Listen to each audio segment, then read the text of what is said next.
You're looking for answers to your e-commerce marketing questions in the wrong places. Let me explain what I mean. A lot of times I see marketers, and I had this conversation today, looking to TikTok Shop to solve the problem of revenue and sales. I was talking to somebody that I have helping us on something, and we ended up having this conversation around TikTok Shop.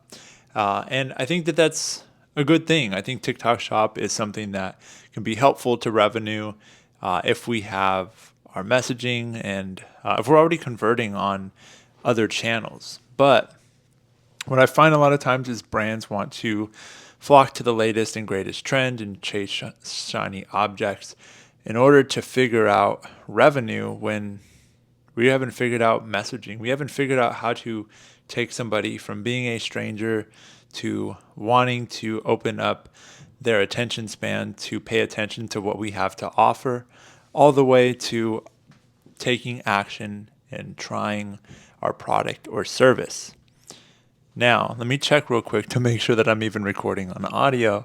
Yes, I am. Okay. I have made many videos where I didn't record audio, and it's never a good feeling to rant about something for 5 to 10 minutes and you realize you don't even have the audio on. In this video, I want to talk to you about how to make sure that you're focusing on the right things as an e-commerce marketer. And that way you can drive revenue and not chase shiny objects, but use shiny objects to increase revenue once you have these things figured out. One of the reasons I fell in love with e-commerce marketing was because I saw that there was a way that you can. I love frameworks.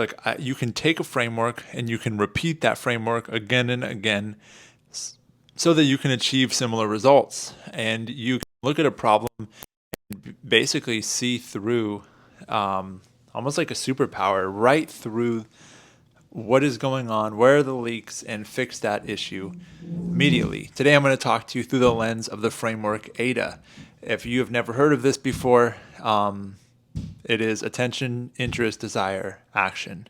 If you have heard of this, I'm going to explain to you in the way of how you would use it for an e-commerce brand, specifically for performance marketing, to better understand how to drive down your cost to acquire a new customer, and also to fix the problem at the root and where the issues are versus just trying to solve it through not fully understanding where are your issues, where are your leaks, and what are you truly solving for. Another example I had today was we were having a conversation for a brand, and we ended up we were trying to solve a bunch of things at once. We were trying to figure out how do we get more people to convert. And then we had to break it down to the finite pieces of what specifically is the issue. Is it the click-through rate? Is it the conversion rate once they get to the site? Because those two things are going to be solved by different things. The click-through rate may be solved by the copy in the ad, and then the conversion rate is going to be solved by the offer and some other pieces there. Now, in order for us to break down AIDA, I'm going to break down attention. So attention in the performance marketing view is basically the play rate. So out of 100 people seeing your video, we want 25%. So 25 people out of 100 to stop and watch it for 3 seconds. That means thumb stop. Like they actually stopped and they watched your content. If you have that figured out and you already have it, 20% or higher is okay. If it's lower than 20, work on that because that's going to increase the amount of people who actually can hold and watch your content. So that's the people who you have their attention. Now, hold rate is 25% of people who had watched from 3 seconds to 15 seconds or all the way through if your video is 10 seconds, for example. Now, with hold rate, if we've got play rate, meaning they stopped and watched for 3 seconds, we want to make sure hold rate is up to par. And hold rate is 25% or more of people who watch from 3 seconds all the way through to 15. That's really the meat of your content, and we want to make sure that that is engaging to people. Now, if both of those are figured out, then we want to go on to click-through rate, and we want that to be 1% or higher, ideally, although I have seen accounts do well from an ad perspective on Meta and or TikTok, and they are 8%, 6%, 0.6% or 0.8%. But traditionally, you want it to be 1% or higher. That's usually influenced by the copywriting, making sure that it's written to the right person. And you want to call people out in the first two lines of the copy. You don't have to say specifically like who they are, but that is helpful. But if you're more brand focused, then you just need to reference things that they think are interesting or resonate with them. And then from there, once people click through, we want to look at conversion rate, which is influenced by the offer and also influenced by, I would say, the two pieces of the creative, the copy and the creative, because sometimes I find that people will click through ads, especially with broad targeting. And if the creative isn't leading to a page that is actually making sense for that audience that's clicking through, conversion rate will be lower.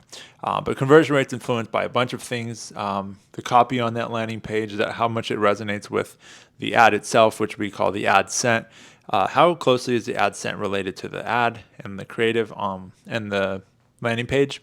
Also, the amount of inventory you have in stock on your landing page. And lastly, the offer. The offer is really, I would say, the biggest thing that's going to impact your conversion rate. And you can simply test this by running two different ad sets side by side with one another with two different landing pages with two different offers and everything else the same. And you will see a difference in conversion rate just based on that.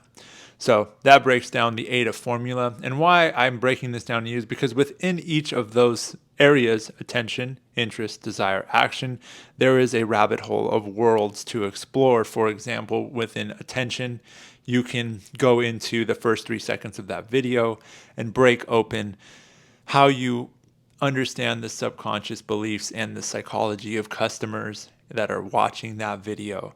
And how do you stop the scroll? How do you understand what is content that is already resonating across the channel? So you use the channel itself and you better understand it, and then you create content that is relevant to that type of content that actually stops somebody in their scroll and makes them feel like it isn't an ad, but it actually is a piece of helpful content or something entertaining that stops them. And once they're stopped, you can educate them in the 3 to 7 seconds that you have from second 3 to second 15.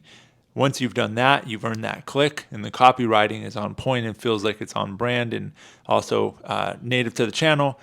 Once you get them to the site, then you really need to understand what are the objections that they have, and you're overcoming 3 to 5 of their most common objections with the focus on the highest objection by understanding and reviewing reviews, research of competitors' reviews, Reddit examples, and understanding by talking to your customer. I repeat, talking to your customer in an e-commerce brand is super helpful. Then you will earn the customer acquisition cost that you are after, but none of that has to do with any software. And that was the whole point of this video, is going back to the basics of understanding your customer, creating value by communicating through words, visuals, and the layout of the page and user experience. You can improve your business. You don't need any fancy tools, any tactics, any specific TikTok shop stuff. You don't need any feeds. You don't need data feed watch. You don't need anything. You don't even need analytics. And on this channel, I will talk a lot about that type of stuff, but you don't need any of that to have a successful e-commerce business. That stuff is helpful because it helps you to analyze what's working and what's not. But at the end of the day, if you have a desire to understand your customers' pain points and problems and help them overcome those, you can have a successful e-commerce business and help e-commerce brands grow and scale. Hopefully this was helpful to you and where you are in your journey. If anything that I said is unclear, let me know in the comments below. You know I love you all, fam. I'll see you all in the next video. Peace.